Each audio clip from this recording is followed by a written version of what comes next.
നോക്കൂ, 90-കൾ മുതൽ സർവീസിലുള്ള ഒരു ഉദ്യോഗസ്ഥൻ കോടികൾ വിലയുള്ള സ്ഥലം വാങ്ങുന്നു, ഫ്ളാറ്റ് വാങ്ങി മറച്ചു വിൽക്കുന്നു, ഒരു പലാഷ്യൽ ഹോം, ഒരു കൊട്ടാര സദൃശ്യമായ വീട് പണിയുന്നു എന്നൊക്കെ കോടതിയാണ് പറയുന്നത്.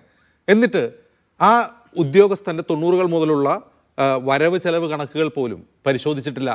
വിജിലൻസ് മാനുവലനുസരിച്ചല്ല ഈ ക്വിക്യൂരിഫിക്കേഷൻ നടന്നതെന്ന് കോടതി തന്നെ ചൂണ്ടിക്കാട്ടുന്നു. ഇനി ഇതിലെന്താണ് കോടതിയെ നിങ്ങൾക്ക് ബോധ്യപ്പെടുത്താനുള്ളത്?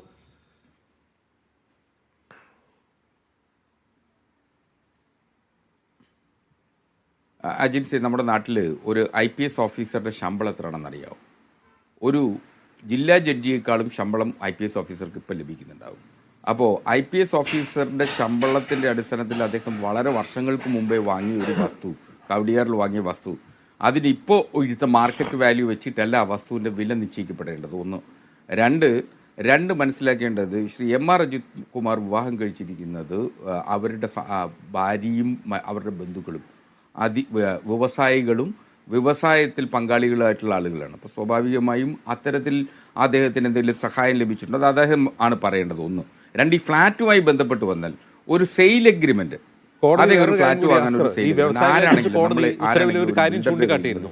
അതായത് ഈ കവടിയാറിലെ ഭൂമി അജിത് കുമാറിനും ഭാര്യയ്ക്കും വാങ്ങി നൽകിയ അദ്ദേഹത്തിന്റെ സഹോദരൻ ബ്രദർ ഇൻ ലോസിന് ഒരു പണിയും വരുമാനവും ഇല്ല എന്നാണ് കോടതി പറയുന്നത്.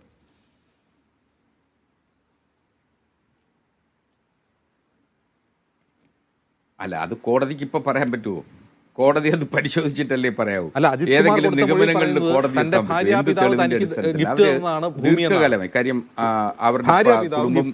ഭൂമി എന്ന് അജിത് കുമാർ പറയുന്നു. പക്ഷെ അജിത് കുമാറിന്റെ ഇത് നൽകിയിട്ടുള്ളത് അളിയന്മാരാണ്. അല്ല, അതാണ് കോടതിയുടെ സംശയം. അളിയന്മാർക്കാവട്ടെ ഒരു പണിയുമില്ല.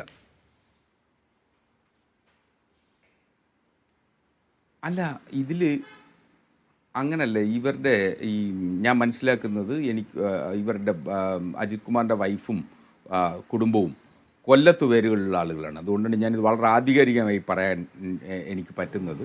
അവരിവിടെ വർഷങ്ങൾക്ക് മുമ്പേ 3 തലമുറകളായി കച്ചവടക്കാരാണ്. അപ്പോൾ വലിയ തോതിൽ വ്യവസായം ചെയ്യുന്ന കച്ചവടക്കാരായിട്ടാണ് ഞങ്ങളൊക്കെ കണ്ടിട്ടുള്ളത്, മനസ്സിലാക്കിയിട്ടുള്ളത്. അതുകൊണ്ടാണ് ശ്രീ MR അജിത് കുമാറിൻ്റെ ഭാര്യയുടെയും കുടുംബത്തിൻ്റെയും ഒരു സാമ്പത്തിക ആസ്തിയെ സംബന്ധിച്ച് ഒരു സംശയം ഞങ്ങളെ അടുത്തറിയുന്ന ആളുകൾക്കില്ല. അത് പരിശോധിച്ചാൽ മനസ്സിലാവുന്നതാണ്. കൊല്ലത്ത് വ്യവസായങ്ങളൊക്കെ നടത്തുന്ന ആളുകളാണ്. അവർക്ക് കേരളത്തിലാകമാനം വ്യവസായമൊക്കെ ഉണ്ട് എന്നാണ് ഞാൻ ഇപ്പോൾ മനസ്സിലാക്കുന്നത്.